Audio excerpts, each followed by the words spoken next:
There's a piece of wood sitting in skips, junk shops, and back gardens all over Britain right now that interior designers would pay hundreds of pounds for, and almost nobody restoring their furniture realizes it. Not the flat pack veneer stuff, not the orange-tinted pine that filled every 1990s living room. Real solid British oak, the timber that built our ships, our churches, and our farmhouses for the last 1,000 years. And right now it's having a moment.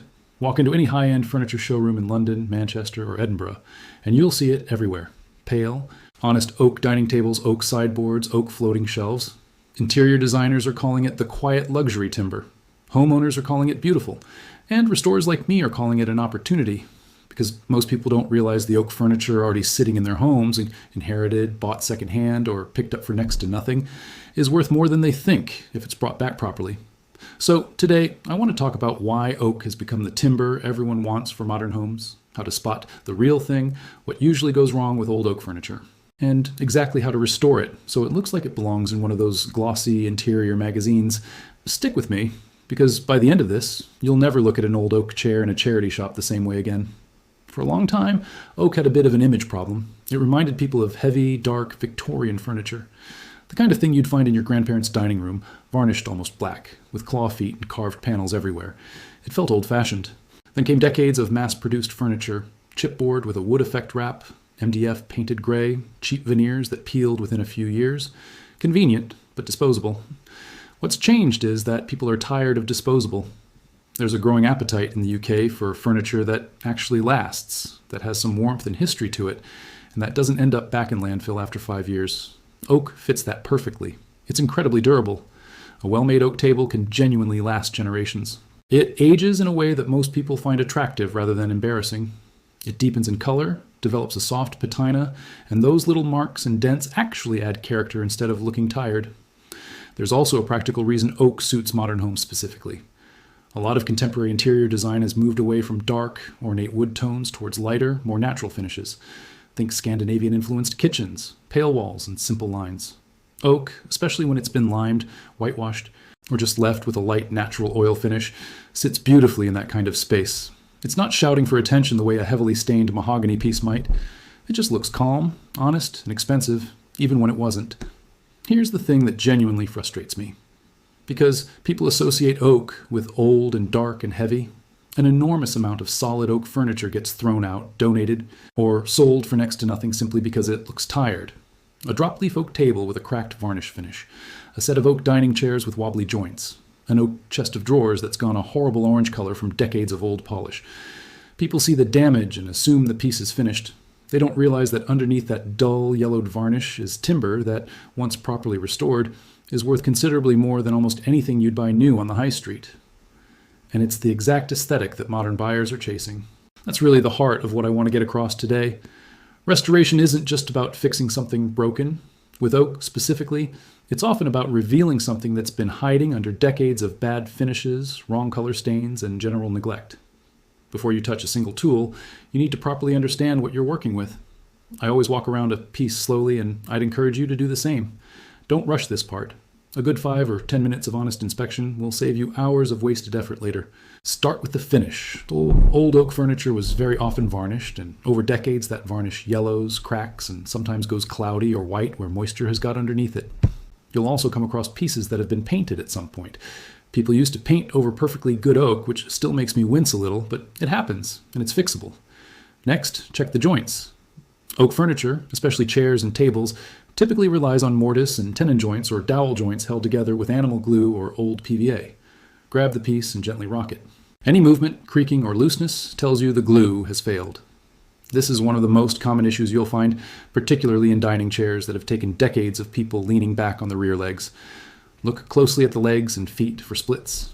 Oak is a hard, stable timber, but it can still crack, especially at stress points like where a leg meets a rail or where a chair leg has taken repeated knocks.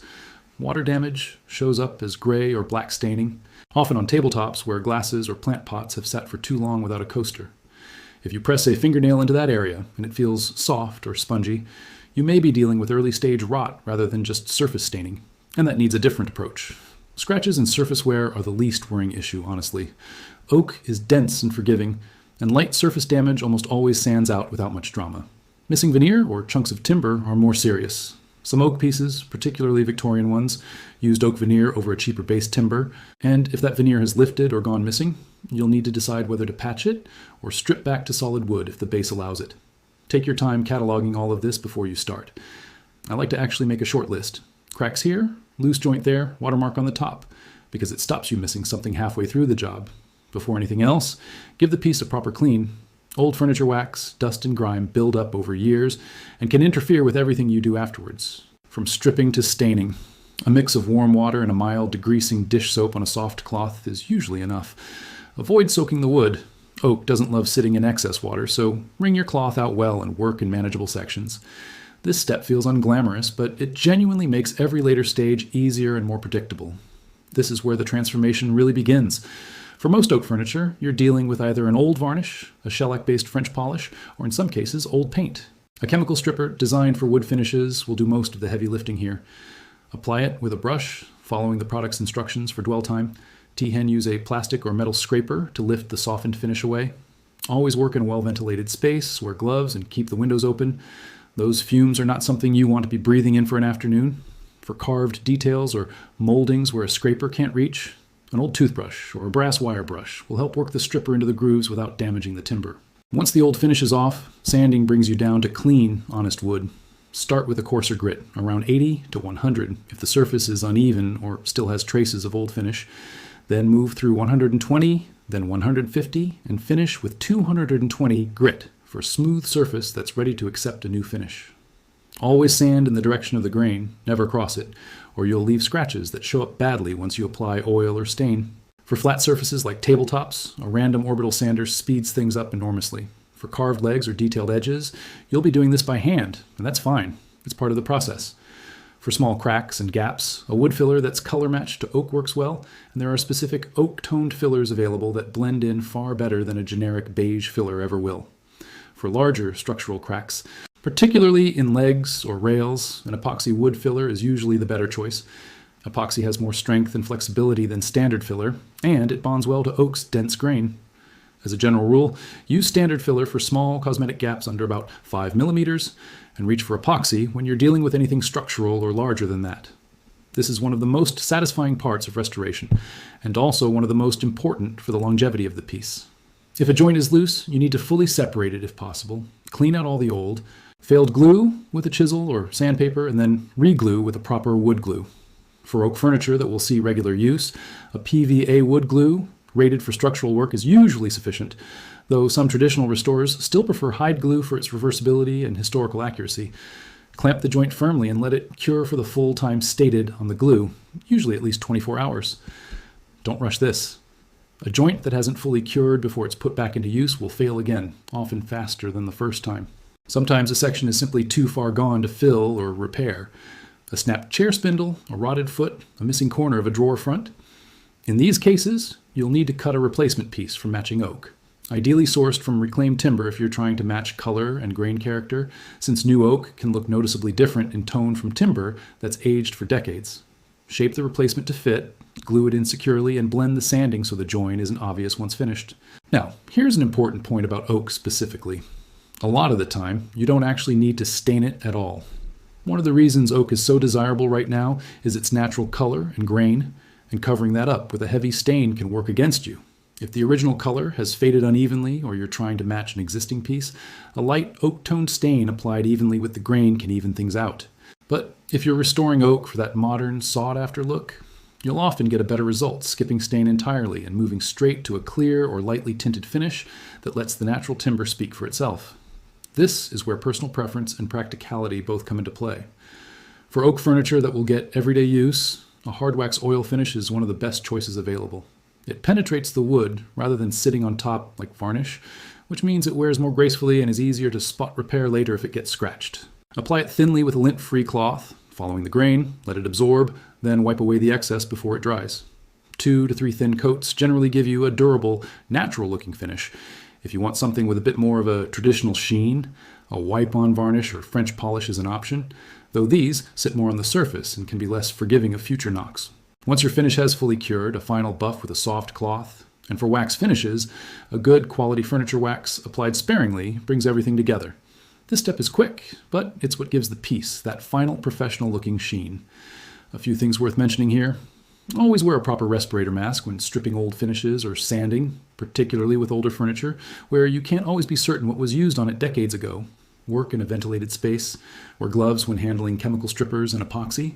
The most common mistake I see is rushing the drying and curing times. Glue that hasn't fully cured, finish that's been recoated too early, filler that's been sanded before it's properly hardened. These all lead to problems resurfacing within weeks. The second common mistake is oversanding carved detail and softening crisp edges that were part of the original character. Sand with intention, not just to remove material as fast as possible. A few things I always keep in mind, and that I genuinely recommend to anyone getting into oak restoration. For preventing future damage, keep oak furniture away from direct radiators and prolonged direct sunlight, both of which can dry out or unevenly fade the timber over time. Use coasters and placemats and reapply hard wax oil or wax roughly once or twice a year on pieces that get heavy use, since this replenishes the protective layer before the bare wood is exposed again. On glue choice, PVA is reliable and strong for most repairs, but if you're restoring a genuinely old or valuable antique, consider hide glue, since it's reversible and more in keeping with traditional joinery, which matters if the piece may need conservation work again in the future.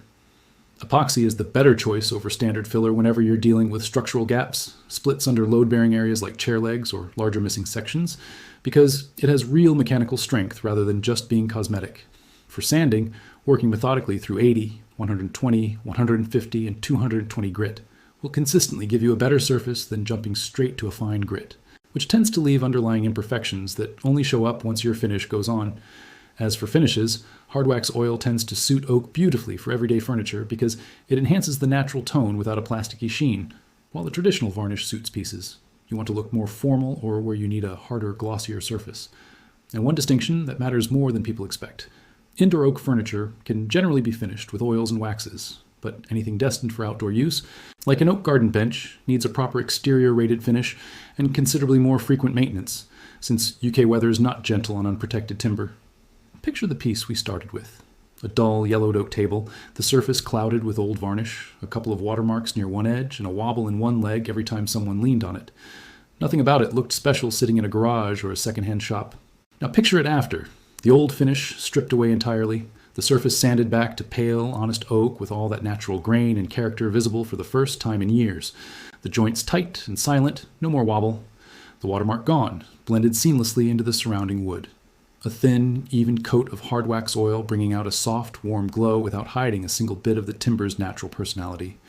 It's not a different table. It's the same table, finally allowed to look like what it always was underneath. The transformation, more than anything else, is why I do this. It's not really about the wood. It's about people walking past something for years without realizing what was sitting right in front of them.